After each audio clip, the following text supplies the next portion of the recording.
When I was working my way up, I always wished that I had the chance to be able to have a little chat with the people that I looked up to, the ones that I saw on stage, and really wished that I could be like. Well, my name is Chris Baran, and I have been around probably about 40 plus years now, a couple of hair awards behind me. And I figured I've got the opportunity that I can bring to you the hair heroes that we look up to and admire, and let you have and listen in while we have a conversation and find out their mistakes, find out what they did right and wrong. Welcome to Chris Baran's Headcases.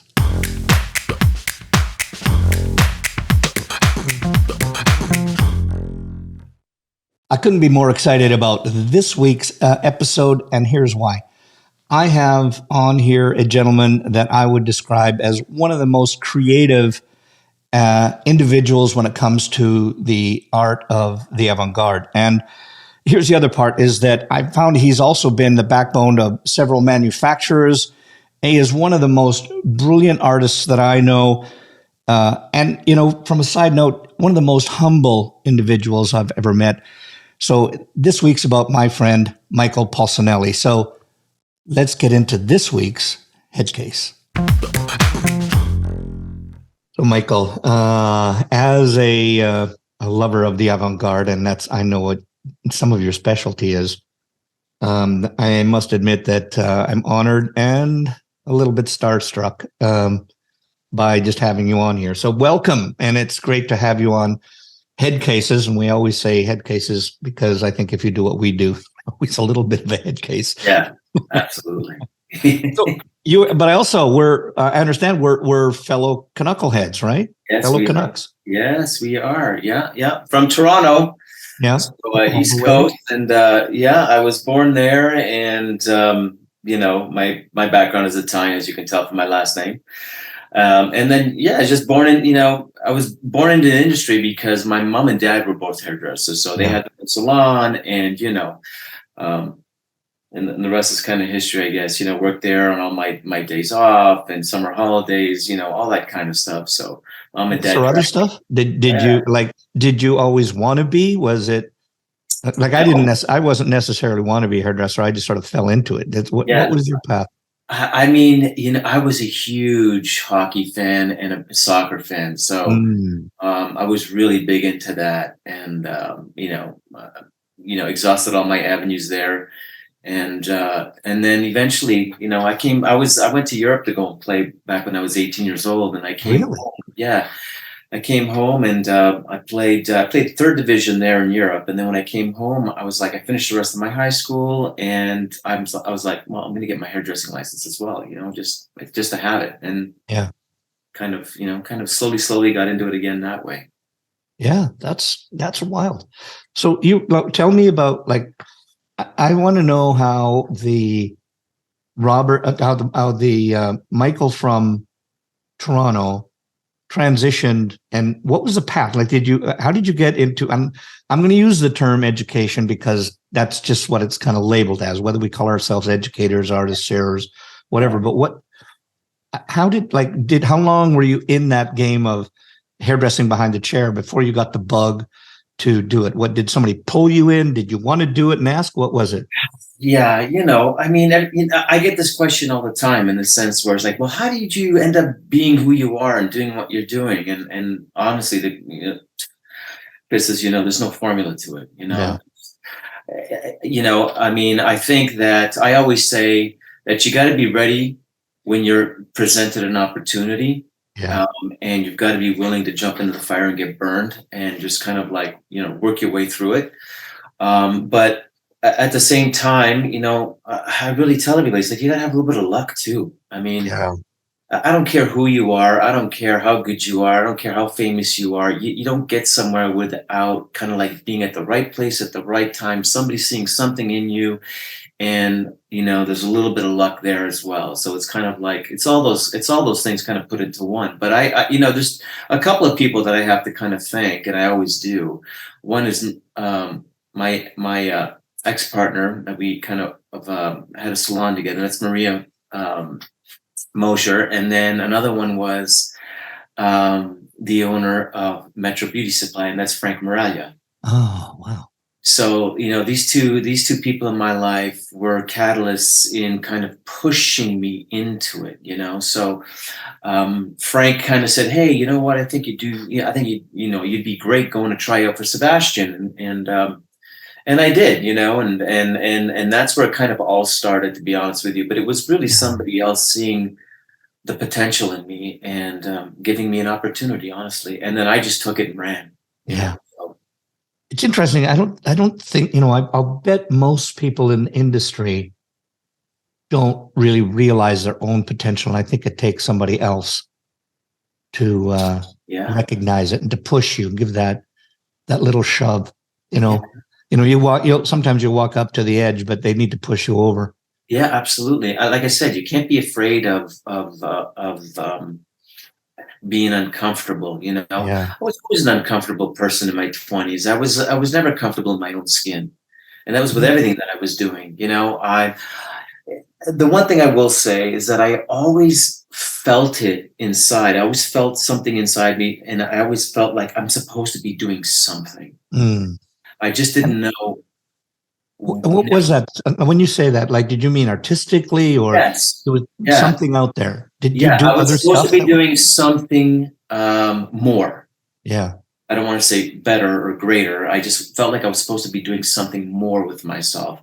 And I could just feel it in me. And I don't know if I just willed it to happen or what, but I knew that there was this sort of like this artistic person that was inside me. But Mhm. honestly, Chris, I didn't know how the hell I was going to do it or how in God's name I was going to get there. I had no idea. I had no Yeah. idea. I'm telling you, it's like we're such a small percentage of lucky fools to get to where we got, at a certain level. And that's it, but then once again, the next person that kind of took me under their wing was none other than Mr. Robert Lobetta. Oh, And need I say more? And I always tell a lot of younger people out there that don't know this name. oh, They need to look him up. And I always say, look up, Trevor Sorbie, Robert Lobetta, the Anthony Anthony. Scolas of the world. Yeah. All these people, the Eugenes, the Yeah. Guidos, all these guys, they are the pioneers of exceptionalism at, pushing what a fiber of hair can do. Yeah. You know what I mean? So, Yeah. but he took me under his wing. Once again, he saw something in me. He saw potential in me, and he gave. How did, no, before you go, I want to, how did you guys even meet? Was that through Sebastian?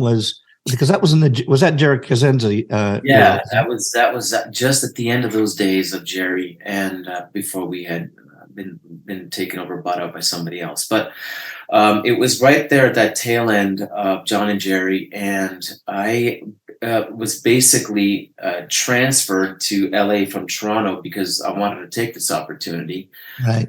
of living there, and. Um, I was working actually at Sebastian. We had a salon there called the Eye Zone at the time, and I was Mhm. doing my work and doing my clients and stuff like that. And Rob is very good at kind of camouflaging into a wall, and he would just kind of look. He said, basically, I would just watch you work and see how you interact and the way you moved your hands and what the final outcome was. And I was like, you know what, I'm going to give this kid a shot. He already had a team and all like that. Yeah. He already had a team of amazing hairdressers, but he just basically said, hey, you know what, listen, I'm going to take you on board. You're going to come and assist, and then we'll see what happens. Yeah. And that's how it started. That's how it really started, and that's where my learning curve started. I Yeah. mean, that's where I always say, your eye is only as good as what it's trained to see. Yeah. Exactly. And everybody knows that Yeah.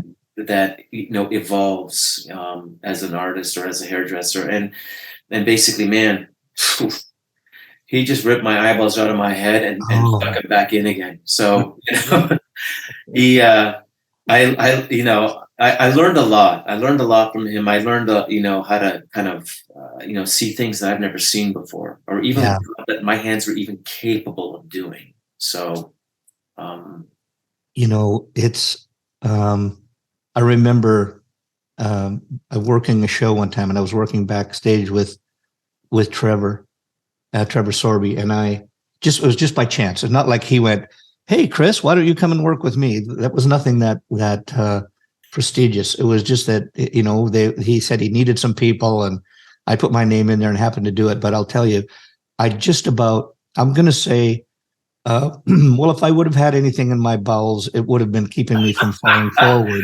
Yeah. Because when he kept standing beside me and looking over my shoulder as and I'll never forget, he was doing that. That's the first time I ever saw when he would take the old crocodile irons. You would put him in the oven, and then he would just make two turns, take the iron out and let it sit there.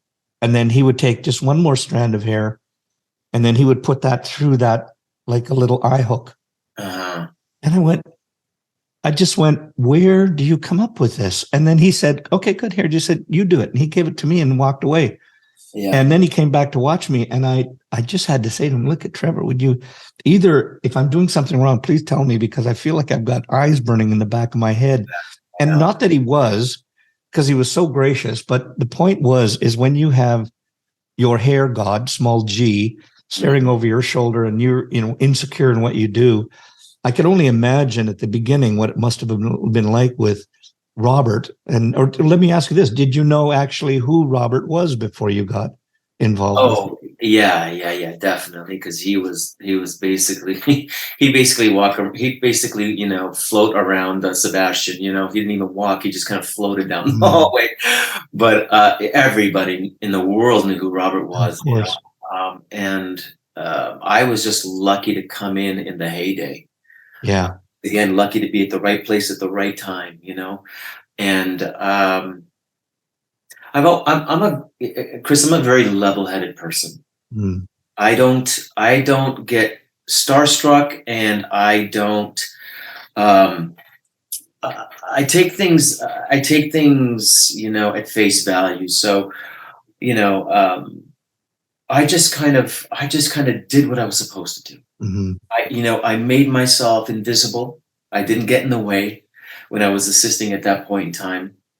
And probably the smartest thing you ever did. Yeah, pretty much. And there was a lot of people ahead of me, so I didn't want to get in their way either, because as back in those days, it was a hierarchy. You did not overstep your boundaries in those days. It's not like today. Everybody has a lot of chutzpah today. Everybody has, self-belief a lot more than we did back in the day when we were younger. So you just basically, you kind of just, you spoke when spoken to, and that's just the way it was. But Robert was, he was a busy guy. So it was like, if he gave you 2 minutes of his time, and it was like, wow, he gave you 2 minutes of his time. But he gravitated towards me more as like a person. Yeah. So him and I, we just gravitated towards each other because we had a lot of the same interests and likes, and I think. What was that? What was that? Just that, because I just want to, for the people that are listening and watching, I want them to get what, the whole point behind some of this is if people can listen to some of the nuances of where the industry leaders were and how that can still apply to people now. So what was that gravitational pull? What do you think it was? Well, okay, first of all, I'm the type of person that studies. I studied him. I studied his mannerisms. I knew when he was kind of, certain about something. I knew when he was uncertain about something. I knew when he was, upset. I knew when he just wasn't, sure about something. My God, I just studied him.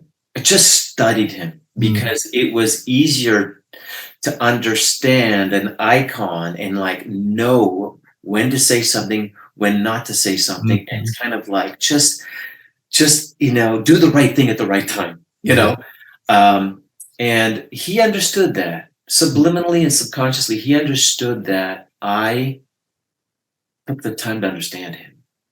And I think that he was very gracious. He was very gracious about that. And I don't think anybody ever did that with him. Right. And I think that that's why he kind of he had this soft spot for me, and he let me in. Robert is a very complicated individual. He has many personalities, and in the sense where he's a very guarded individual, because when you're those people, when you're those icons, it's like being a movie star or a rock star. People just want to be in because you're the guy, and they just want as much out of you as possible. And he realized that I didn't want anything from him. Yeah. I didn't want a thing. The only thing that I was just gracious and thankful that I got to breathe the same air as he did. And he loved that about me. And then he realized that this guy is more than just an assistant. Yeah. He's an actual, he's a decent human being, and he just wants to learn. Yeah. And so that was my in. That was my in. And just the fact that I studied him and I just enjoyed who he was, the good, As the a bad, human being. the good, the bad, and the ugly. Because we all have those sides, Yeah, I think that's such a remarkable trait to have, because if people would just understand that people of his ilk they're human beings first and foremost. Absolutely. And they have their good and their bad days. They have their ugly days. They have the days that they don't know what the hell's going on. And you're standing there going, WTF, what's going on here? Yeah. Just the same thing as everybody else. And, and I think that, I know you go through this as well as I do, and maybe not from the level that all of our hair heroes go through it, but it's, sometimes you just have to let something go in order for the idea to manifest itself later. And I think when people think that you're creative all the time and you're just creative on the spot, we had a friend that, just a side note, a friend of ours that she just thought I was funny for whatever reason. And they were good friends of ours. And we went over to their house, and I walked in the door and she said, "This is Chris, this guy I was telling about." And she looked at me and said, "Chris, be funny." And you can't be any more funny on the spot than you can be creative. Yeah. You can't be any more funny on the spot than you can be creative on the spot. It's a process, and sometimes it's there and sometimes it's not. And sometimes your universe have to give you a little bit of push. Because I know, like, even in the last things that we were just doing, we just said, look, we just got to let this alone because it's just not coming right now. Yeah. But that it will come to you if you just let it alone, and there's this whole thing about that. If your mind, if you can be like, I believe it's the Indian culture, they, excuse me, our indigenous people from here call it a quiet mind. If you can just have a quiet mind, absolutely, and just think nothing, the universe will give you an idea. And it's when you get so busy and in your head, that you're trying so hard to come up with something, you just can't. And getting back to Robert, that's where he was like, I'm imagining that when you're in your head, you can't have that creative moment anymore, and you can be funny at a moment's notice. He was a very hard man to please. Yeah. And that's in all honesty. And him and I talk about this 20 years later, after our heyday together. And he was just a very hard person to please. And I just think it's only because his acceptance of what was acceptable was on a completely different level. Yeah. So trying to get there was almost damn near impossible. Yeah. So, if it was this, it had to be here. If it was here, it had to be there. If it was this great, it had to be this great. If it was this great, it was like, okay, we could take it to another level. And it was just that understanding of he would push you to the point of like breaking. Yeah.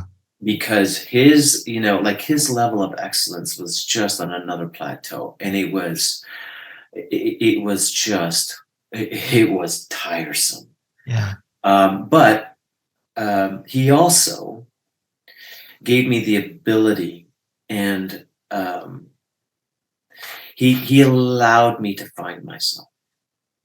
He Yeah. allowed me to have that quiet time, to really understand who I was and where and how I had to structure myself into being compartmentalized. Hmm. And that's a very hard thing to do, is to compartmentalize your brain. But he gave me the time to kind of like understand, it's like, okay, I learned how to shut my creativity off and then reignite it again. And Mm. that was incredible Uh, because give- give me- give- yeah, Well, I'm going to stop. I want to stop you there on that yeah. because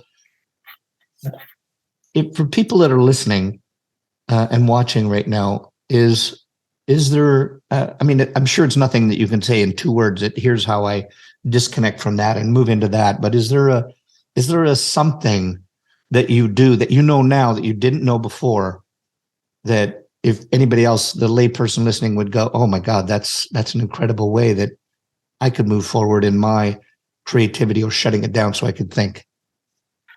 I think the only thing that allowed me to understand that was being comfortable with shutting down. Mm. I think a lot of people get scared of shutting down.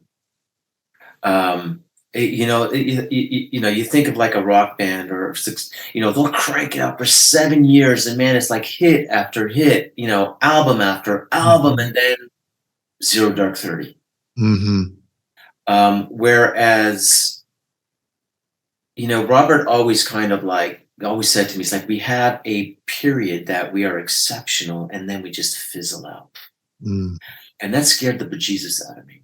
Yeah. It really scared me. So what it did was it made me think, okay, I need to make sure that I learn to, just put it in high drive when I need to, but then also at the same time, I need to relax my mind, because if I Yeah. don't, I burn out. Mhm. And I've been doing this now for 20, creating stuff for like 23 years now.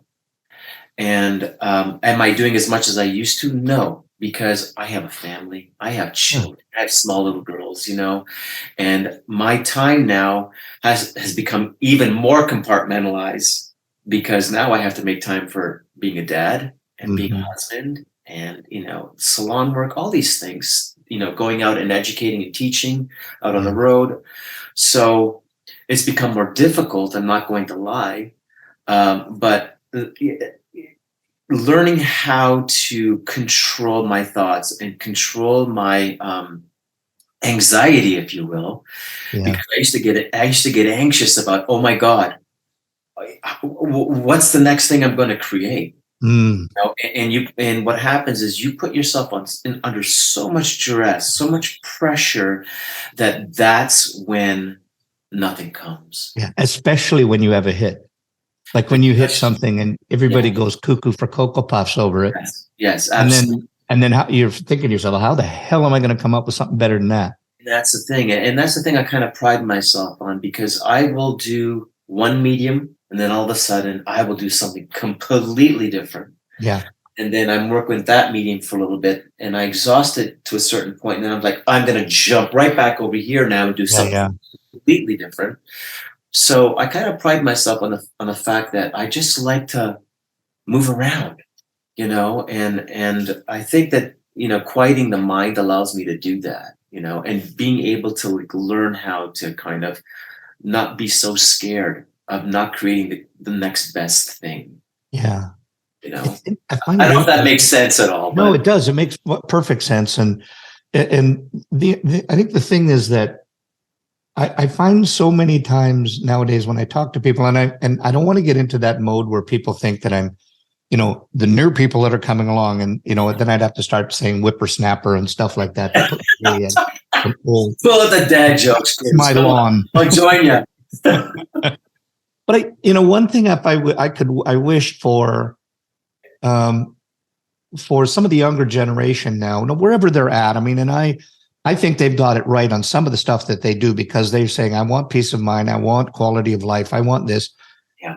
But I would, the only thing that I question is that feeling of accomplishment when I heard you with Robert, and some of us may never get to that, where we get that degree of mentorship and somebody pushing you, and that's called the theory of perturbation, when you can push somebody or something so hard that it changes for the better and never can go back, just like wood goes to cold and cold goes to diamonds, just under pressure, and because it gets really crazy chaos in it till it comes to a breaking point, and then it calms down and it gets better, and it never can change back. And that's what Robert did to you, and probably hundreds of other people. And I that mentorship is what it's not, I don't know if it's missing. It's not a fair thing to say, but I just feel that maybe people aren't looking for it, or it's not available, or it's not out there. And that's why places like the Beauty Changes Lives, I think, are so important to me, because of how they try to provide for mentorship for young kids and students, that they can change the way that that people really think by getting a mentor behind you and really making you think about stuff. I agree. I agree with it. Here's the thing about. You're right. I do agree that the younger generation is much better at sort of equalizing things, if you will. Mm-hmm. But at the same time, having said that, you miss out. Yeah. In the sense of you miss out on the possibility of the what if. Mm-hmm. And I don't know how to explain this properly, but when you are at those points of like pushing yourself to the point where it's like it's a lot, it's heavy, it's all those things, then and only then do you truly understand your potential. Mm-hmm. Then and only then do you truly understand who you are as a creative being. Mm-hmm. And you really can't understand that unless you really push yourself to that point. So I understand that the balance in life is super important. But I also believe in that if you want to be something or someone or, super creative, you've got to be willing to take that journey. Mm-hmm. You've got to be willing to I don't like to say the word fail, but you've got to be willing to pass that threshold, that learning curve of understanding is like, this doesn't work. This works. This doesn't work. Let's push it over here. That's not quite where I want to be. You need to push it over there. And in doing so, you really learn the process of your own methodology. Mm-hmm. Yeah. That's because you said, how do you get from point A to point B? And it's only by like taking that walk that you truly understand what it takes to be you, and what it takes to, it's like every time I do something, I have to learn a different methodology. Yeah. I have to learn something new. Yeah. Because otherwise it becomes repetitive. It becomes mundane. Yeah. So, I've had to learn how to crochet. I don't even know how to crochet. Check. Right. I had to learn how to, weave and all those kinds. I had to learn how to use a sewing machine. I had no idea. My wife bought me a sewing machine. So it's like everybody says, well, how did you learn how to do that? I was like, I didn't know how to do that. I didn't have a bloody clue of what the hell I was doing. Yeah. Yeah. I had to find my way. I had to learn a new methodology for me, for myself. Now, having said that, once you kind of like constantly go down all these different avenues, all of a sudden you realize, whoa, there's so much more that I can do. There's so much more that I can explore. There's so much more that I learned about myself that I had no idea that I could actually even be that person. So going back to the original thought, that the only way that you can actually, become something greater than your mind actually thought that you could be is to push it. You've got to push it. You've got to push it. Yeah. You said it, you said an interesting word back in there, that some word that most people don't like. And it was that word fail. Yeah. And for people that have been listening to the podcast here will have heard me say it many times, but at whatever degree of top is that I'm at or attained, is I did it by failing my way there. And I just say my motto is, you've got to fail your way to the top of whatever your top is. And I think that it's when I just think our society is so messed up, because we view failing as failure. And it's not. Failing is just, you did something wrong and now you've got to learn how to correct it, and then you do it better the next time.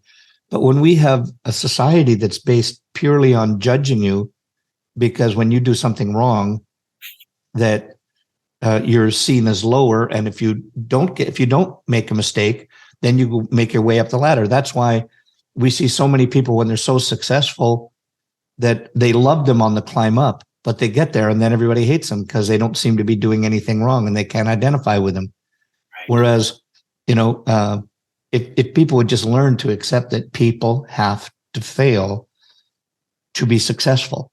Yeah. And I really am happy to hear. Now, and I don't mean happy that you failed, happy that you recognize the struggle that you've got to go, and you have to be comfortable with the discomfort of failing so that you can get to the other side. I think that, I think failure is only when you quit. Yeah. Bingo. Yeah. There's another word that I use a lot that you'll know I'm old. Bingo. Get off my lawn.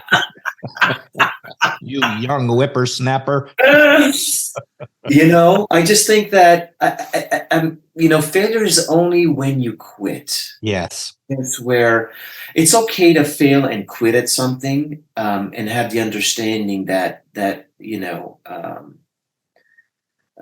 it's at this point in time in my life, it's unattainable, or it's unachievable at this point in my life, because let's face it, I think that all of us as human beings, we can only get so far.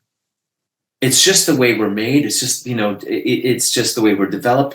All of us can only get so far. And then some human beings are just, they just don't stop, I think that at some point we all have a cap, a limit, and that's just the way it is. But if there's times when I have started a project, and then I lost the feeling for it. Mm-hmm.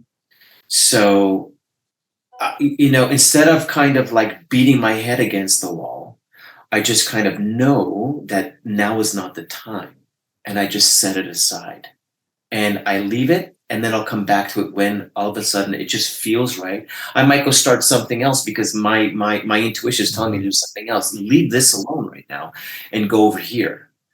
And then I might pick it up, and I might pick it up in 6 months. I might pick it up in a year. I might pick it up in 5 years. And I've done it many times.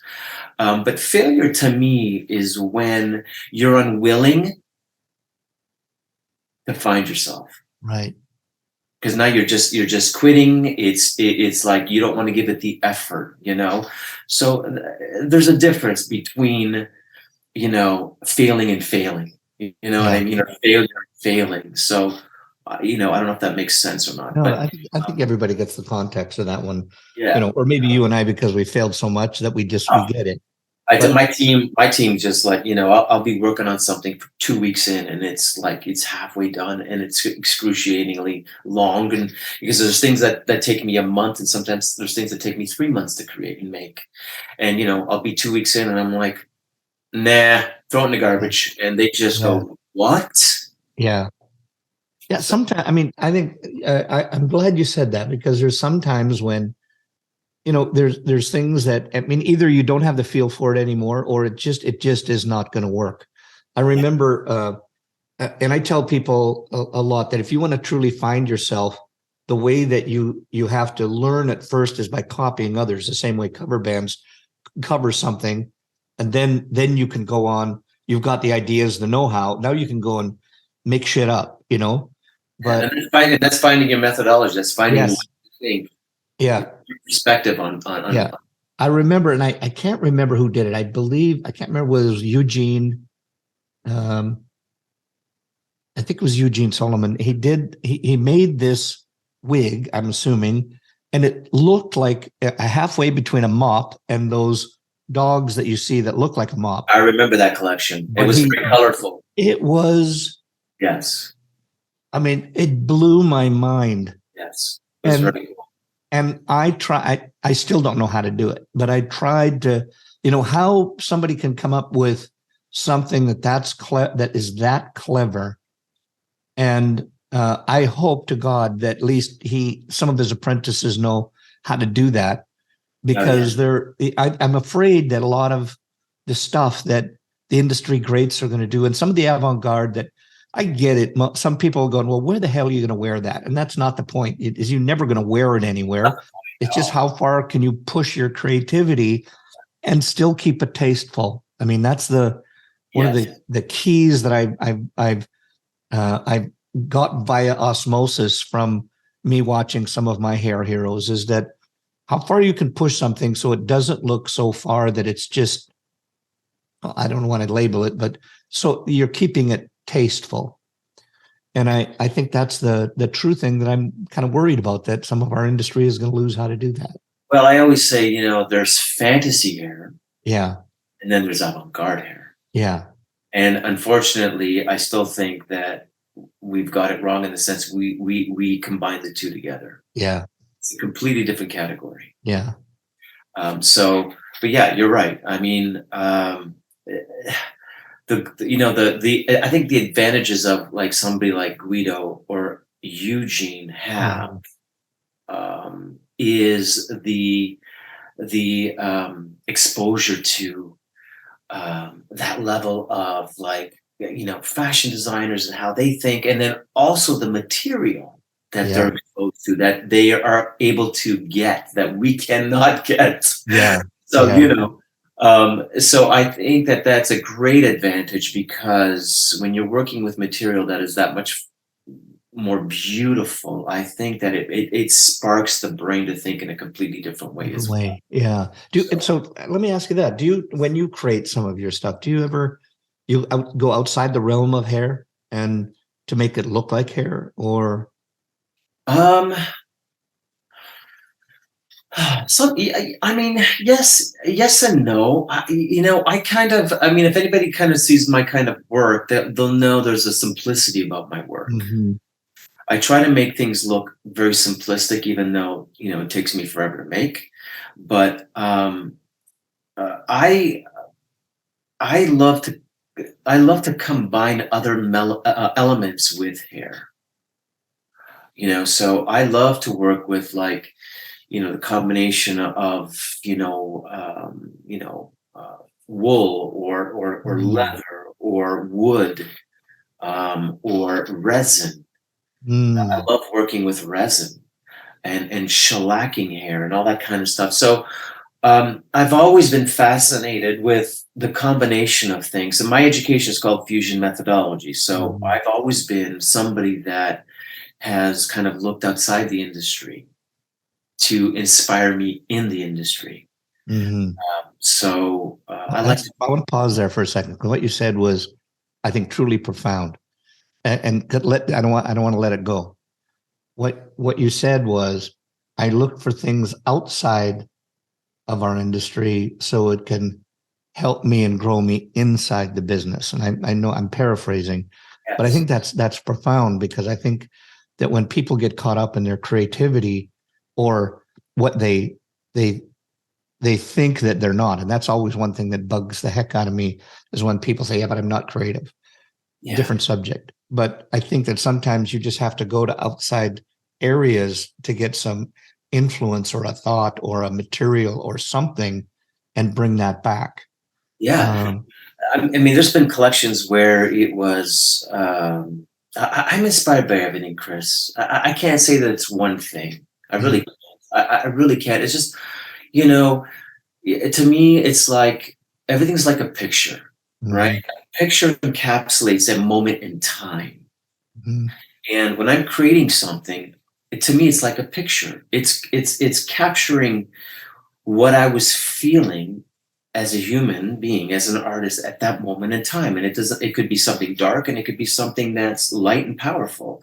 Mhm. All of it's powerful. So I can't say there's one thing that kind of turns me on or turns me off. I mean, sometimes, a story going back to Robert, one day I was in the studio and his little head pops in with his little British accent. His head pops in and he goes, chops, and shuts the door and walks away. So it can be anything from words to Yeah. fabric to movement to it can be anything, and anything kind of sets me off. Anything sets me off, and I just go with it, and I feel it. I feel my way through stuff. I just feel my way through things. And good, bad, or indifferent, whatever it is. But people think that there's this formula, Yeah.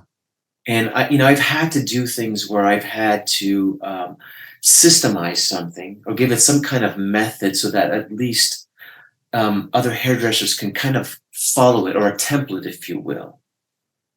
But I would be a liar if I said I followed that template 100% of the time, Right. because that's not true. Yeah. I mean, sometimes I start at the end and I work my way backwards. Yeah. Sometimes I start in the middle and I go to the end, and then I go, oh damn, I've got to kind of work this part of it out, and that's kind of like the beginning of it. And Yeah. then sometimes, once in a blue moon, you start the beginning and it actually works out, Yeah.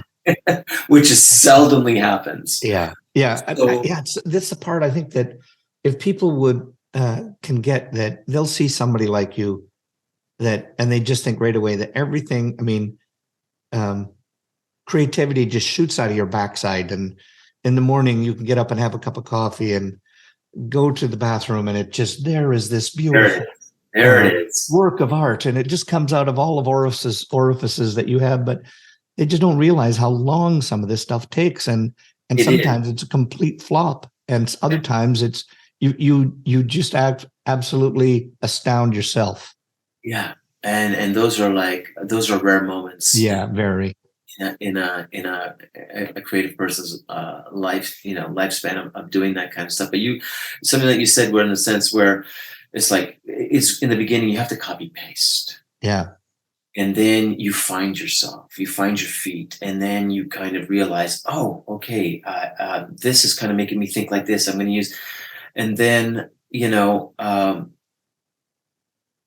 you realize that. And that's the thing I always want to translate to somebody that wants to do that kind of work, is that uh, you know creativity is an action. Mhm. Creating, it's a verb, and the only way something like that happens is if you actually act upon it. And it doesn't matter if it's good, bad, or you just have to act upon that, Yeah, and create something, create anything. I mean, it could be, whatever the hell it is. It's just do something, and that will set the wheels in motion. And yeah, what it does is it slowly, slowly, slowly brings down that sort of guarded understanding of, I can do this. I know I yeah, can do this. So just, I always say, just start, just do something. yeah, yeah. Are you like when you are in or getting into that collaborative mode, are you when you're into that creative mode, are you a collaborator, or are you, if somebody's talking to you and are single mind, do you, sometimes some people like, I need to follow this through from beginning to the end on my own. And I know other people that just say, I work better when I'm dealing with somebody else and I can ask questions and say, what do you think about this? And so on. Where are you? I'm both, actually. Yeah. Yeah. When First, are you, which parts? well, first of all, getting that euphoric sort of state of mind where it's just coming out of you. My wife knows not to come in the studio because those are moments that are just rare. Yeah. And it's spectacular. But there's times when I am very adamant about a certain idea, and then I will push it right through. And then there's moments where my team, I just go to my team. It's like, okay, I've exhausted this sort of idea as far as I think that I can physically push it. And then I pass the baton and say, okay, where would you guys push it from here? How do you see what it is that I'm doing? And how would what's your perspective on this? So, I don't know. I think that when I feel strongly about something, I want to try and push it as far as I possibly can. And then I'm kind of like, okay, everyone, what do you think? Yeah. Yeah. And I let them kind of take it from there. And then they kind of just like, hey, Michael, what about, maybe just kind of pushing that over there, or maybe, wrapping this over here. And I'm kind of like, okay. And then it kind of, it evolves into this collaborative effort. But I can't say, Chris, like, it's going to be this way today and only this way. I'm kind of like, I don't mind being massaged into something, I don't mind kind of like somebody saying, hey, you know what? Do it this way. Try it this way. I love that, actually, because, that's what the team is for. I always say to my teams, like, what's the point of you being on this team if you can't bring something to the table? Then I might as well just do it all myself. Yeah. One of you, if you're both doing the same thing, one of you is not necessary. Right. Yeah. Right. So, but there's a lot of quiet time that I get to myself when my team is not around, and I will start a project and I go for it. And I will always stop as I'm working through something and send pictures if my team's not able to be there, and then I will get their opinions. Yeah. And they will say yay or nay. So I'm very open to criticism. I'm very open to criticism. Hey, listen, when you put something out there, out on social media, you are opening yourself. You're that vulnerability. You're putting. You've got to be able to be. Show that vulnerability, but that side of you, and say, oh yeah, man, I just got lambasted. Well, So, it's true. That's the hardest part, and unfortunately, well, I guess that's the good and the bad part of it. yeah. And I just want to give some context to what you said earlier, which I thought is so brilliant. When you're working on something and you get that feeling of euphoria, when you're in the zone, and if people would just recognize that, and to give that some context, it's like if people just thought about the time when they were doing something, a head of hair, a painting, a whatever that might be, and you just weren't even thinking, it was just, you're not even thinking it's going great. You're just into it. And then if somebody come up and said something to you, you'd go, what? And if they said, what did you do? What are you doing? Or how do you do that? You'd go, I really don't know. It's those kind of things that when you're in that state of mind, you're just doing, and it's just coming out of you. But the moment that somebody breaks you out of it, it's hell to get back into. You're trying to get back in, and now you're trying to think, what did I do? How did this go? And it'll actually break you out of it, and you can't get back into that mode again until maybe later. But And my wife's pretty cool. She's cool. Like when she opens the door and she sees me that I'm in it, yeah, and I say, babe, not now. yeah. Unless it's something that's overwhelming Mhm. and my children or something happened, then you just stop and you Yeah. let it go. Listen, it doesn't matter that my child's arm is gone. Listen, when Yeah, you yeah, tell me, yeah, yeah. Don't worry. We'll just pick it up off the floor, put it'll it nice. grow. We'll put It'll it grow nice and back. we'll go to the hospital and stitch that right back up again. But no, that euphoric feeling is magic. And Mhm. when you're in it, you've just got to make sure that you can just, you know, enjoy it and just go Yeah. for it. But yeah, I mean, I think, as you know, I I don't get too attached to my work. Is Yeah. that weird? Yeah. Yeah. I mean, I don't, and when you say your work, do you mean your work as in the hair in its totality, or do you mean I made a piece and I don't get too attached to that? I can break myself away Um, from that.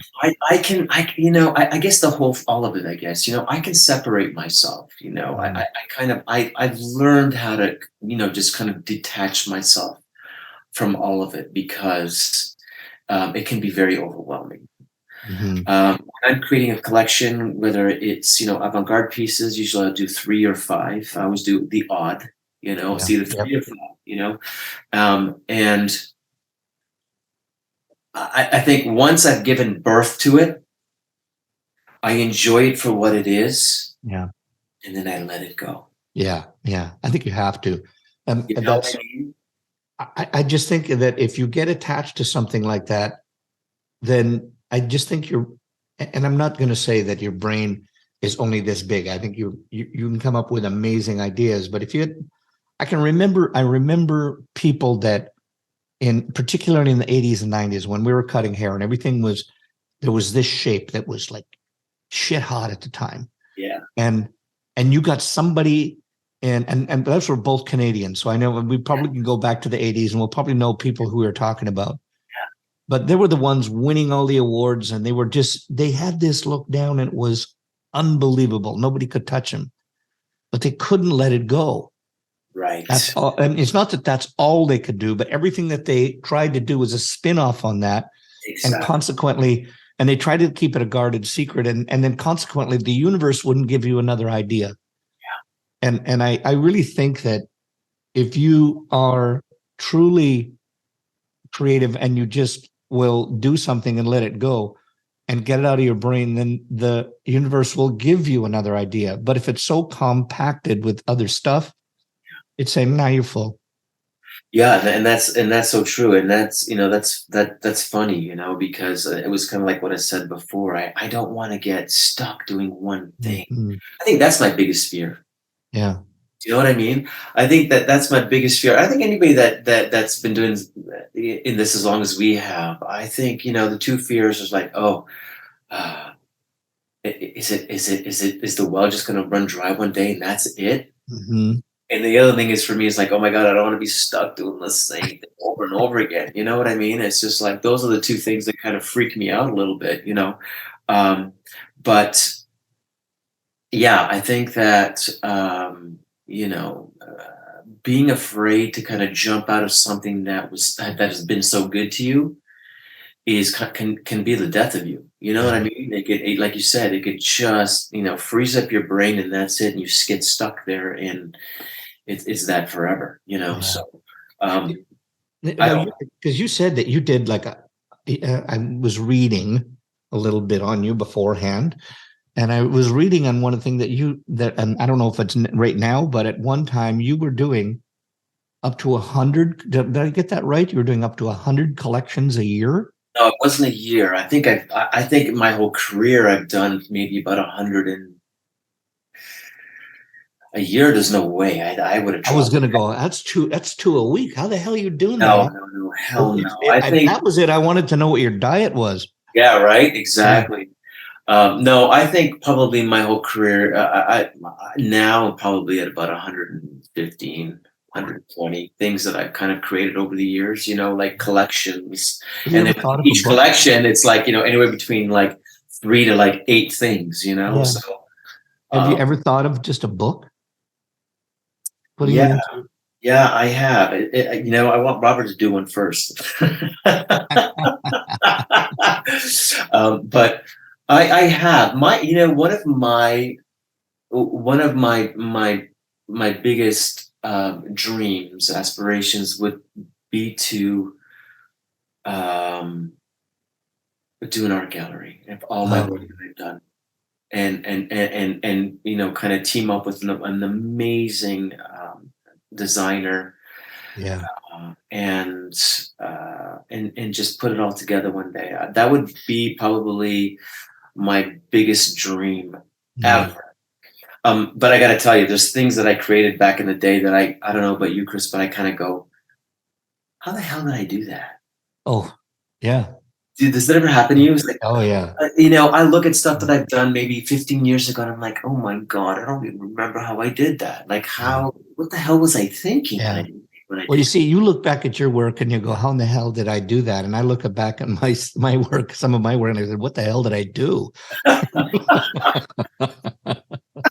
I'm not, please tell me I'm not the only one. I look back at some of the work that I did back in the '70s, and Yeah, come on, it happens to all of us, I was going, "What the hell was I It's thinking?" once again, it was a sign of the times. Yeah, It was yeah, cool it was cool at that point in time, and now not so much.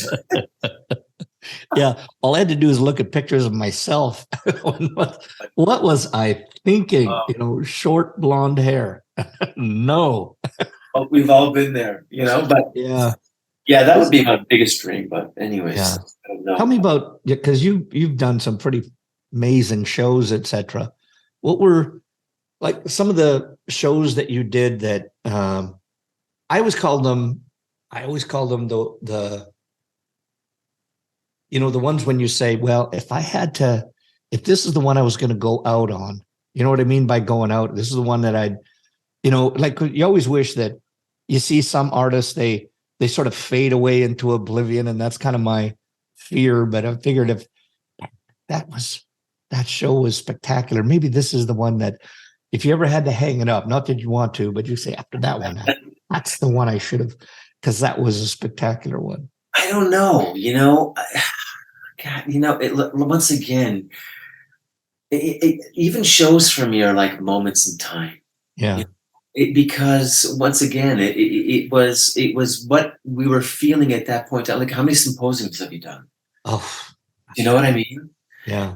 And once again, every symposium is kind of it kind of it stands up for itself. Hmm. You know what I mean? It really does, because the amount of work that goes into each one of those events is just mind-boggling, and to not give it each one the respect that it deserves for its own entity Hmm. would be a disservice. You know what I mean? Yeah. So, True.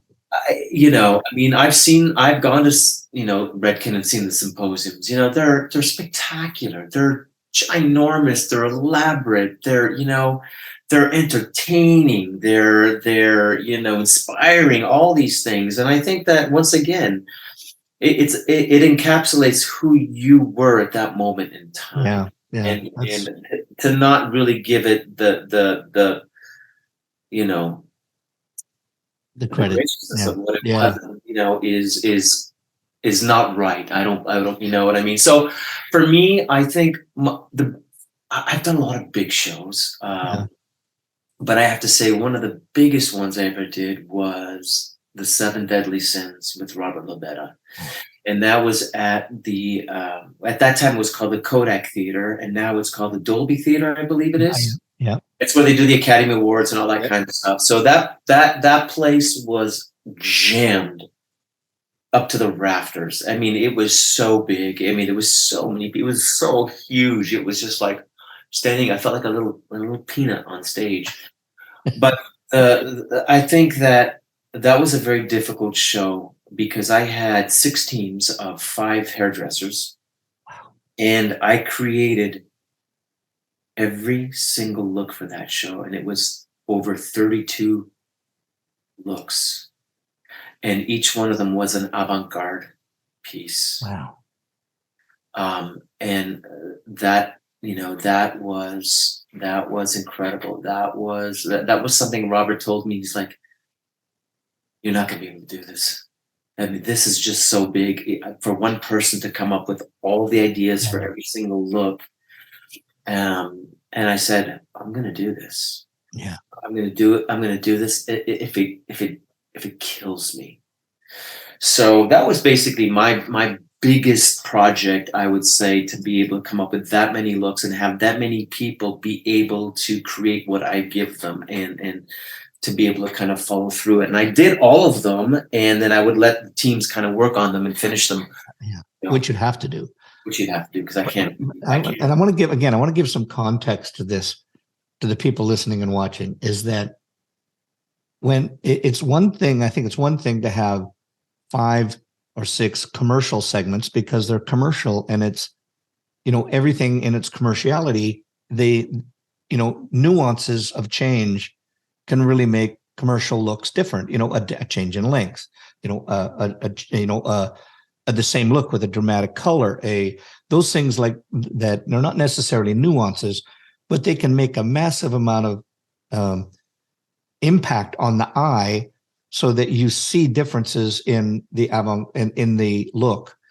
But when you do an avant-garde piece and the piece itself is spectacular, and then you've got to create another piece that's equally or even more spectacular, it's that it's, I mean, I don't know if people understand how hard that is to do, because sometimes coming up with 1 or 2 or 3 avant-garde looks it's hellish, because one can overpower one so much that the other 2 aren't even noticeable. But when you can do that many and have a spectacular show, That was hard. I bow in your presence. That was very difficult. But once again, I was related to kind of like an album. Yeah. You've got, maybe there's 10 songs on the album. 2 are spectacular. Mm-hmm. 3, the third one is really good. But to do 10 amazing songs on one album, well, that's Michael Jackson status. Yeah. So that's that is very difficult to do, and I don't think I've ever done that. But I mean, it is difficult. It is really, really difficult. And I've done like a lot of great, beautiful, like spectacular shows with Sebastian, and then I did a beautiful show. I think, and I was told, I was in Reykjavik about 3 years ago, and the theater was just ridiculously spectacular, and there was so many people there, and it was just, I did a good show. I felt good about it. I did everything right, and I think people really enjoyed that one. And so, like they say, right? You're only as good as the last thing you did, right? So, I don't know. It's such a shame, because it's like you have such a huge body of work, and it's like, oh yeah, the last thing you did, yeah. I think, I don't know if I always go along with that one, because I think that it's what you're also remembered as, and how you evolve in what you do. Yeah. Now, but I want to ask you a couple questions here. So, excuse me. If you've been through it, that's so much so as well. But I like to ask this as we start to wrap up the show, is that if there's so many people out there, for everything you've seen, if you could tell somebody that was out there that what was the thing that if they let go of, or if they stopped doing, that they would be a better in their craft, what would that be? Fear. Fear has guided me and misguided me in so many ways. It's I think that I grew up a kid that didn't have a lot of self-belief, and for one reason or another, that was kind of like my detriment in my earlier earlier life, shall we say. And I think that it's something that I had to overcome, so it's something that I had to work, so much on, is to get over my own self-doubt and my own fear. And that's just being honest. Yeah. Yeah. Um, my insecurities were so overpowering that it inhibited my progress. Hmm. I realized that in order for me to become the person that I wanted to become, I had to, I had to like take care of those things first. Yeah. Uh, and that was probably, those are some of the things that, I constantly fight on a daily basis. I mean, we all have our insecurities. We all have our self-doubt. We all have, um, you know, the things that kind of make us second guess our decisions and ourselves and who we are as humans and our abilities and all that kind of stuff. So that was something that I really had to learn how to understand that part of myself and conquer it. Yeah. Yeah. I use fear now. Yeah. If you want to use that word fear, I use fear now to propel myself to Mm. constantly um, push myself. So it was something that stopped me from growing, and now it's something that I use to keep myself growing. Do you know what I Yeah. mean? I don't know if There's a that makes lesson any in there. sense, but There is a lesson in there. yeah. So now I use, I use it to kind of make sure that, hey, it's like, just use that fear to kind of push yourself and sort of keep that flame ignited. Yeah. Stagnation is the worst thing. Yeah. Right?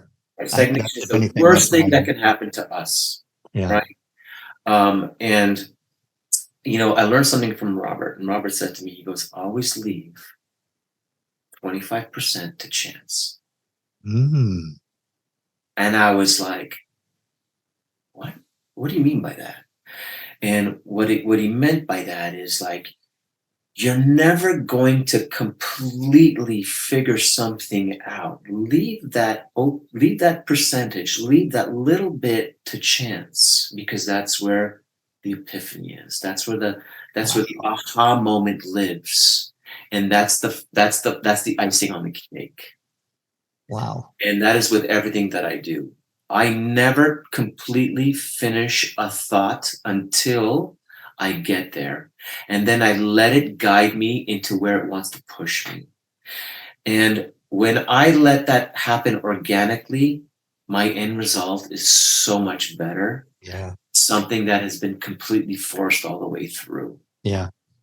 So I've allowed that. I've really taken that on board, and that's how I am as a creative person. I never want to finish everything from beginning to end. I want that discovery along the way to kind of happen and go, oh damn, I never thought that. I never thought this isn't where I thought it was going to go. But my God, it's so much better than what I thought it was going to be. Yeah. So I let that happen, and I do that on stage too, Chris. I know I'm a bit of a masochist. I'm not going to lie. There are times when I get up on stage in front of 2,000, 4,000, 5,000 people, and I'm going to tell you, I might get on stage and I'm like, I don't really know where I'm going to go with this. Yeah. But I love that fear, Yeah. that what if, that Yeah. just scares the bejesus out of me.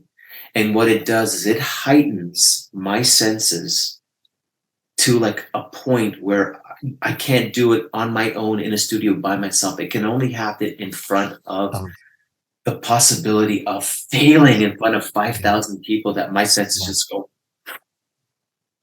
Yeah. And I don't suggest, I don't suggest to, to do that. I don't suggest to do Please don't do that. this in the Yeah, security of your yeah. own No, home. don't, exactly. Don't do this. But I feel that sometimes I just need to surprise myself. It's like, how good are you really? Yeah. How far can you really push yourself? Do you think you could do this and just leave that little bit on stage to kind of just figure it out when you're up there and just live in the moment and feel Yeah. it? Yeah. Sometimes So the art piece has to talk to you. You don't have to absolutely, talk at it. You know. absolutely. Well, Michael, I tell you, this has been just an absolute honor. And Wow. I know we've known of one another. We've sort of seen each other in passing, but it's fun. It's finally, it's funny when you meet and have a conversation with somebody, how you feel like you're, brothers in kind. And uh, I really feel that I've got a new friend that's up there as well, and a new creative person to bounce off of. So, listen, Chris, I am so honored to be able to have given the opportunity to actually have this conversation with you. So, I mean, listen, this is coming from a man that has a resume cut as long as a scroll. well, that's when I first started hairdressing. That's all we used. It's just, a little scroll, some dirt and some red dirt off the wall, So, No, listen, it was absolutely a pleasure. And Robert, I don't think there's anything that I would like more than one day just to get you and Robert on here together and tell war stories. And I think that would be just a real gas, to talk about stuff from the past and where he's at now and so on. So we have a great relationship, and we can kind of go at each other pretty good. So we're pretty funny together. He's just an interesting cat. Yeah, he's such an interesting character. I mean, there's no way that you could ever find out all the things about Robert. well, It's just impossible. no, yeah, What I mean? we sure as hell couldn't do that in an hour. So, No, hell no, God no. You'd have to have like a 20-part series, for God's sake. You'd have to have a freaking Netflix series. Yeah, well, hold it. Let me write that down. Exactly. There you go.